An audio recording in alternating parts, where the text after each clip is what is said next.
decline, not only in the abundance, but also the size of the individual fish and the size of the schools of fish. Forest comes up empty, which has been happening a lot recently. With each passing day, the fishermen here are seeing fewer and fewer fish. Less work for them, less food for the entire island. On Easter Island, resources are limited. Once, this island was covered by lush forest, but by the 1700s, it was almost treeless. The Rapanui are worried the same thing might be happening in the sea. If they did the same thing underwater, sharks and other large marine animals may be gone. And when they go, it means the other fish won't be far behind. Easter Island is home to over 150 species of marine life, found nowhere else in the world. Enrique wants to find out how much trouble they're in. He knows he'll have to act fast. Once we got here, things look worse than we imagined. The whole ecosystem is in trouble. All of the bottom here of this shallow pool is covered with this brown algae. I can see some corals, but I cannot see any fish. So it's basically an algal forest, devoid of fish. To figure out how to bring life back to these waters before all the fish are gone, Enrique and National Geographic are teaming up with Alex Munoz Wilson of Oceana, Chile. The first step, a full-scale scientific expedition to evaluate these waters. They're joined by scientists from all over the world. Given the urgency and the pressing time frame of the expedition, even the Chilean Navy is taking part, with a remarkable offer to help. An 80-meter patrol vessel, the Comandante Toro, and its crew. So far it's the biggest diving boat that used. With a dozen divers and hundreds of dives planned, this boat makes the entire expedition possible. Yes. For the team, the mission is clear. To get these waters protected before all the fish are gone, but to do it, they'll have to come up with the data to prove that government must take action soon.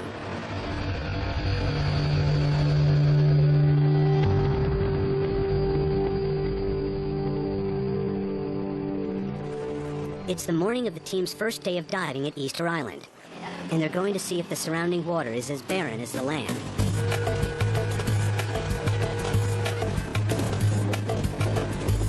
Enrique is concerned about what he'll find. This is the place with the largest coral growth. Corals growing on top of these volcanic rocks that continue underwater as an underwater cliff. Corals are very important because they provide a habitat for many other species.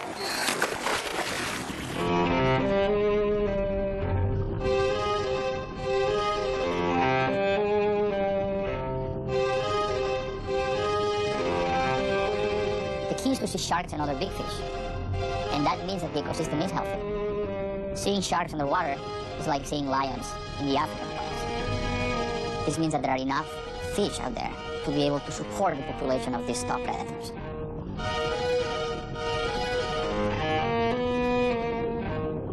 He comes back to the surface with mixed news.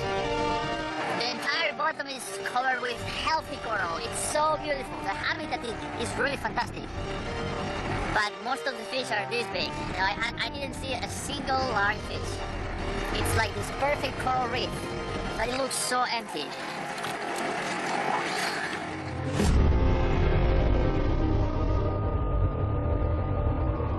To find out how this iconic island got this way, Enrique and Alex meet with a local archaeologist who's been here for decades. So we're here with Edmundo Edwards, who's the world authority on the history and the culture of Easter Island. I remember here in the 1960s, you would get up in the morning, you would just look and see where the birds were, and you would go out and you would have tuna fish all the way to the horizon, but just packs and packs of tuna fish. It was like a silver sheet moving like that under the ocean, sometimes for miles. Now, you go out, if you see one tuna fish, if you catch one tuna fish a day, you're a happy fisherman. Later years, people... Edmundo knows the problem's getting worse recently. All around the island. So that's why I'm sure you can dive here for months and you won't see a shark. Because there's no gray sharks left on this island. There's no lobsters left on this island. Because everything has been overfished.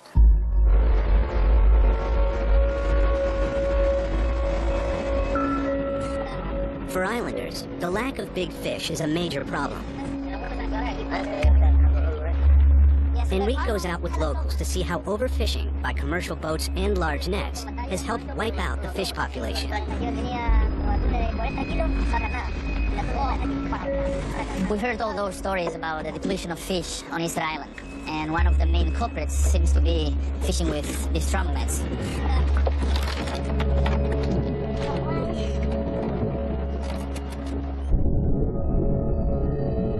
The problem is, if an area is depleted and it continues to be fished, it never gets a chance to recover.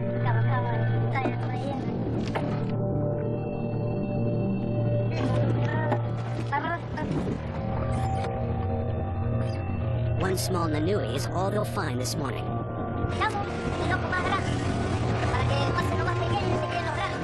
He's saying that fishing is so bad here that very few people have fishing as a livelihood. So they have other jobs and they spend some time at sea, but only part-time.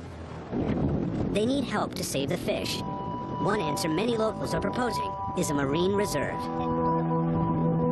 They believe that the reserve here in Tangaroa would ensure the future of fishing in the area. A marine reserve is an area where fishing is prohibited. Marine reserves are important because these are the only places where fish can take a break from human exploitation, which means that they can reproduce and help replenish the areas around. But is this area too far gone for a reserve to even help? Enrique and his team need to find evidence this region can be saved.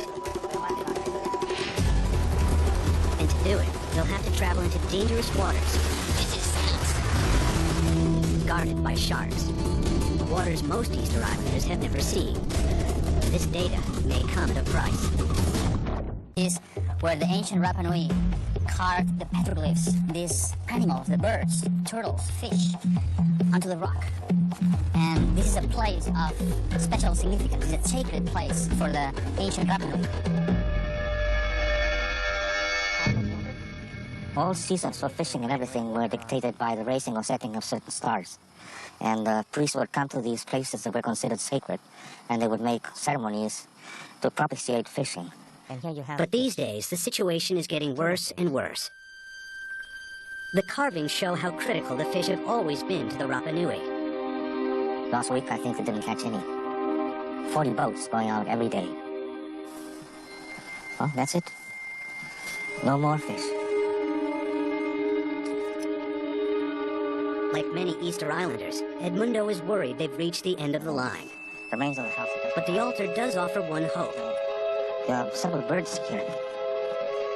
a very special carving. And there it is the Birdman. The Birdman was part of a cult that worshipped the god Make Make, the creator of humankind. The god made his home on a small island called Motu Motiro Hiva.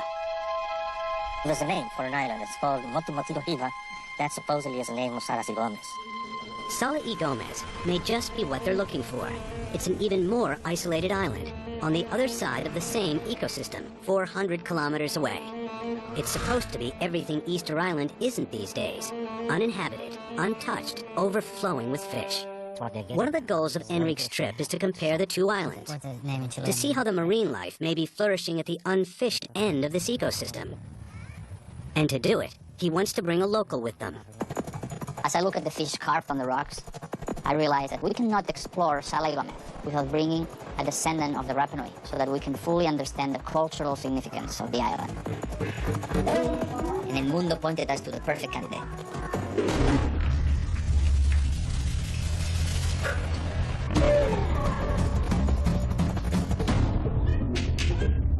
Uri Pate is a respected member of the Rapa Nui community. Yeah, we knew that he's a traditional dancer and also a member of the Chilean Navy. When we met him, we were very excited that he was coming with us to Sarasi Gomez, or Motu Motiro Hiva, as they call it.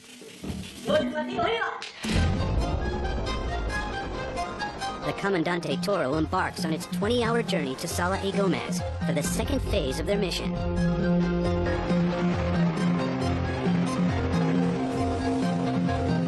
But when the final Sarasi Gomez is much more spectacular. You want to see how Easter Island was when the first settlers arrived here. To find the whole ecosystem there intact. You see the ratio of one fish to another, of sharks to different fish. You will see how the world was 2,000 years ago, and these islands had been still discovered by man. They can only hope it's true, because Sala y Gomez holds a special place in the hearts of the Rapa Nui. Acabamos de ver un pescado con aleta roja. Just 4 months before this expedition, the Chilean government formed a marine protected area near Sala y Gomez, a zone where fishing is outlawed. It was a crucial first step, but will it be enough? The scientists need to check the situation firsthand. Sala y Gomez Island. It's taking us more than a year to plan this expedition, and finally we're here. More than an island is just a rock. It's only 600 meters long. Sala y Gomez is one of only a handful of locations still largely unknown to humankind. So isolated, it should be pristine. Enrique has high hopes for what they may find. What I hope to see here is what we didn't see on Easter Island. Sharks, large fish, and lobsters. The next few days will determine the success or failure of their mission. But they will also take the greatest toll. There are no residents, no docks, no simple ways to get on or off this island.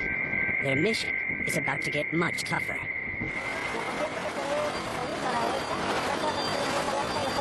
Arriving at Sala y Gomez, the team wastes no time to do the first ever scientific exploration of this unique site.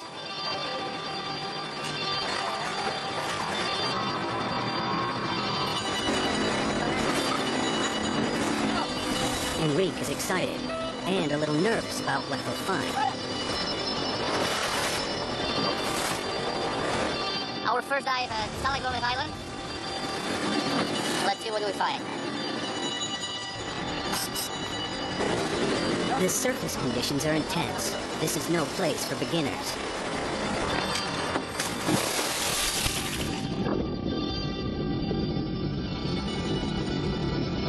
But underneath, they discovered just what they were hoping for. This is exactly what we were hoping to find. Sharks. Trevally. Large amberjacks. Lobsters. Healthy corals in crystal clear water. This is a perfect example of a healthy marine ecosystem. I went down with Michelle to an arch of 30 meters. Beautiful arch, you can see through. Outside there were 15 Galapagos sharks. Inside the arch of the walls, there were many lobsters, really big lobsters. The lobsters here are much larger than ever seen before. In one dive, they spot more individuals of this species of slipper lobster than ever seen before in all of recorded science. This is very different from Israel. But even here, there are some early signs of trouble. There are 15 sharks. Any good sized ones? The largest is all around a meter, meter and a half. Well, you wonder if somebody's been fishing here. They haven't spotted the huge sharks they expected, the telltale sign of a healthy ecosystem. It makes them suspect some boats may be illegally casting their nets here. The marine park was created only 4 months ago. I hope it wasn't too late. They need to do a running tally of the marine life here. Only a detailed survey can give them the evidence they need. They feel certain one corner of the island will yield the best data. But the conditions are treacherous. This is the southeast corner of Sala y Gomez, and there is a rock a couple hundred meters off the island. Not the place for novice diving. When the waves come, when the swell comes, the wave breaks really, really violently. When you are underwater, it's actually up and down. It's like diving in a washing machine. Be careful, everyone.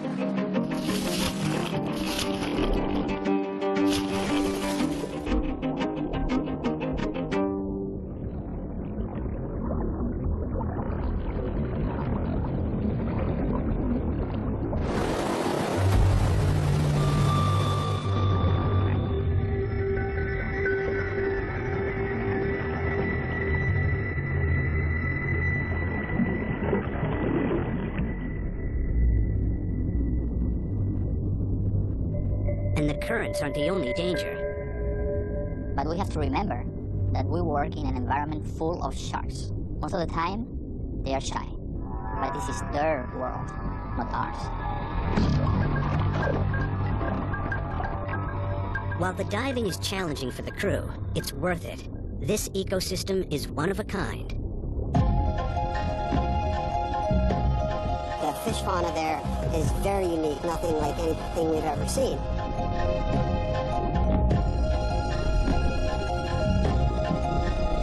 More than that, these waters show a healthy balance. Proof this marine reserve is working. There's still a large number of sharks, a large number of jacks, so the system is still predator-dominated. Many of these large predators have been removed from the vast majority of reefs around the world, so it's very rare to be able to find reefs where these large predators still dominate.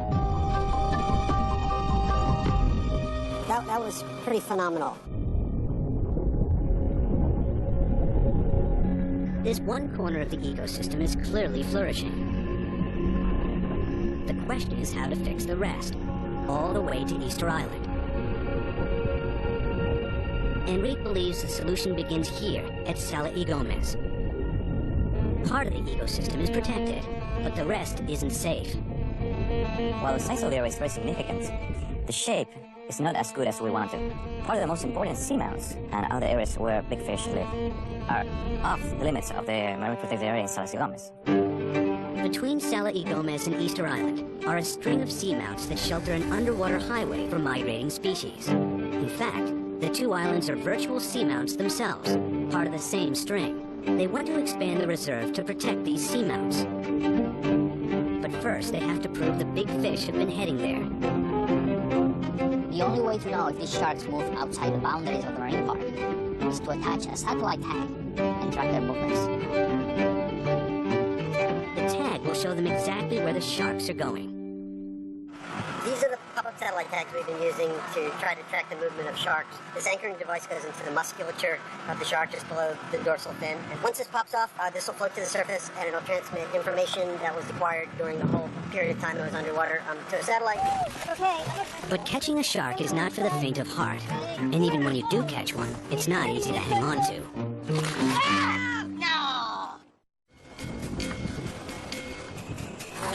We're at Scott Reef, 1 mile north of Sala y Gomez Island, and we have been seeing lots of sharks when we dove here, so we're going to try to catch and tag the sharks here this afternoon. To track the shark's movement, Alan wants to tag an adult, at least 1.5 meters long. The larger ones tend to travel farther, which provides more useful data. Right. The first step is to lure the sharks in. This is a good amount of fish blood, and we're going to pour in, get the sharks a little bit. It's now or never. This is the perfect time of the day for sharks to be feeding. We've got a lot of sharks behind the boat. We've seen 1 or 2 good-sized sharks coming up looking interested, but then going back down deep again. So now's the time to just bait up as heavily as we can, and hopefully we can pull 1 or 2 nice-sized ones in before the sun goes down. Come on, baby. There's no shortage of young sharks here, but the crew is worried the larger ones may have been caught by fishermen. They're not far from the outer boundary of the protected area, where the sharks are vulnerable. Alan wants to know if they are leaving the reserve, which would mean the reserve should be expanded. 80 sharks behind the boat. But all we need is 1. Where is it? Where is it? Oh, look at that!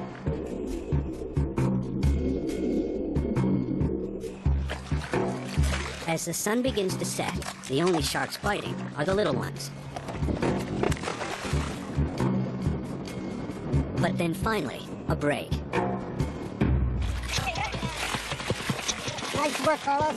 A medium shark, big enough to tag, and certainly big enough to take off a few fingers.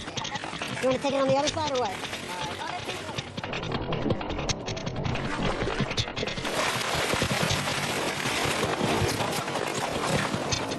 I think he's going to have to be a keeper. Yeah, he's pretty robust. He'll work.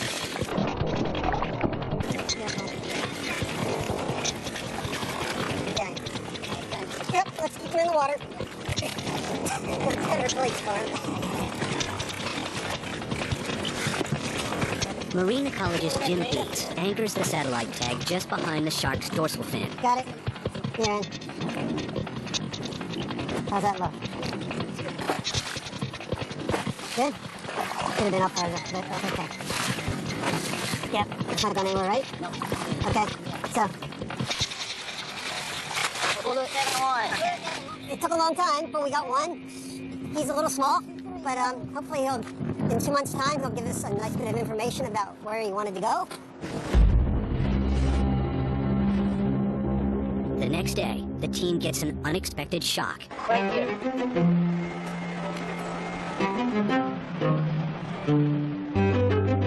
Unbelievable, this fishing boat just set the lines here. 1 mile from the island. In violation of the law, a fishing boat has come into the protected waters, using the marine reserve as their own private fishing grounds. Probably looking for tuna. A lot of shark bite nets. Inside. Inside the marine park. park. Yeah. I guess the captain will see and. The captain doesn't take the matter lightly. He sends out an armed patrol to investigate.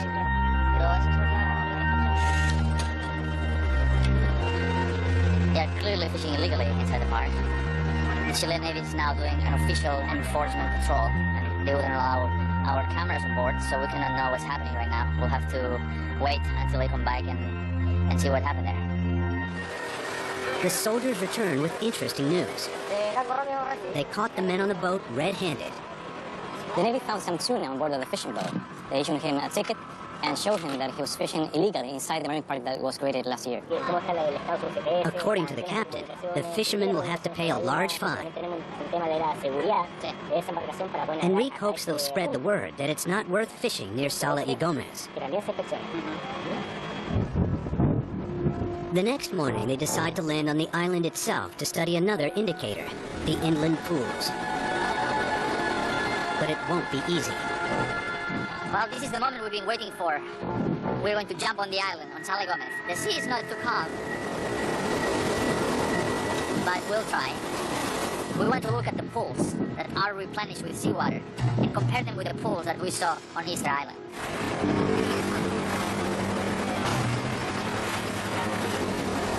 Treacherous as it is, this corner of the island is the only place they have any chance at all of getting onto land.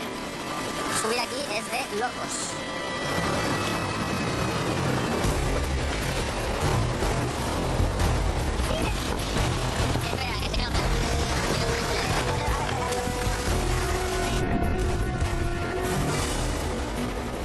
We're going to get on land. For that rock, this is nuts.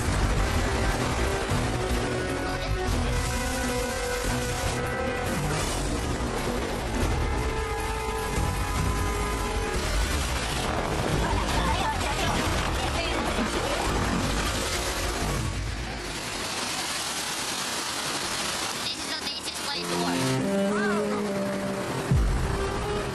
I just hope we'll be able to get out of here. Few have made it ashore this mysterious island. The only sign that humans have ever been here is a small lighthouse. I've been looking at Sala y Gomez, this tiny spot in the middle of the Pacific Ocean, in the world map since I was a little kid. And here I am now. This is so surreal, this island, completely untouched by man. This is such a spectacular sight. This is a totally pristine intertidal pool. Crystal clear water. It comes from the sea, waves bring the water and it stays here. This place is so amazing. Like the ones we found on Easter Island with one big difference. On Easter Island, the pools were full of brown seaweed and there were no fish. Here there are lots of fish, brotherfish, landfall and other fish that eat the algae. They graze the algae in the bottom so the pools are clean. So this is what the pristine intertidal pool on Easter Island would look like before humans go there. I've never seen anything like this in my life. It's a great find, but the biggest discoveries are just ahead. Slowly release. As the team launches into an area never before seen by man. On shore at Sala y Gomez, Enrique is joined by Uri, the Rapa Nui representative. For him and his people, this is a sacred place. This was the home of the Maki god. And now Uri is going to do a purification ritual. So we're going to be part of that ceremony.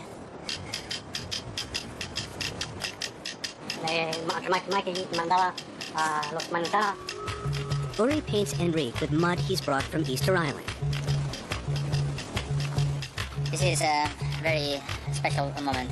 Uri said that every Rapa Nui could do a purification ritual, but only those who have a heart at peace can actually do it. Uri is one of the few living Rapa Nui to ever set foot on Sala y Gomez, the island that shows how his home, Easter Island, used to be. In a piece of good luck, he finds a fish that no one's seen this large on Easter Island for years. It's known as a wrasse.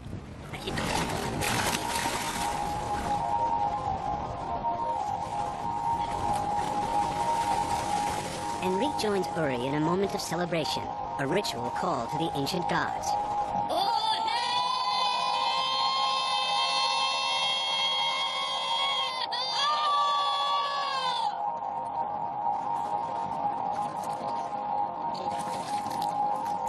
For Uri, the ritual is just the beginning. Arriba de Mutumaquirojiva, que era una isla lleno de felicidad, lleno de pájaros, lleno de pescado, lleno de tiburones. That was very, very emotional. And he collected this gorgeous wrasse that the god Maki gave to him, and he's going to take it to an elder, to an old lady on Easter Island. For Enrique's team, there's still work to be done underwater. They still need to know if larger marine animals are going outside the reserve. To find out if the reserve should be extended, the team needs to know how rich the seamounts are, and that's where Eric comes in. As the Comandante Toro begins its return to Easter Island, Eric will launch 2 special cameras known as drop cameras on the seamounts in between the 2 islands.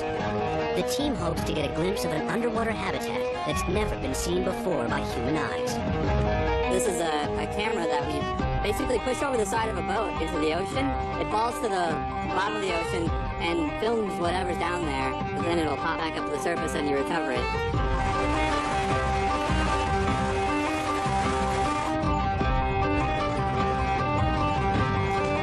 We're in the middle of the Pacific Ocean, halfway between Easter Island and Sala y Gomez. All around us, there are 3,000 meters of ocean, but now we are at the top of an underwater mountain that comes to about 200 meters from the surface. We're going to drop one of these cameras on the top of the seamount for the first time to see what marine life lives here, right outside the edge of the Sala y Gomez Marine Park. Okay, slowly release. 1, 2, 3, 4.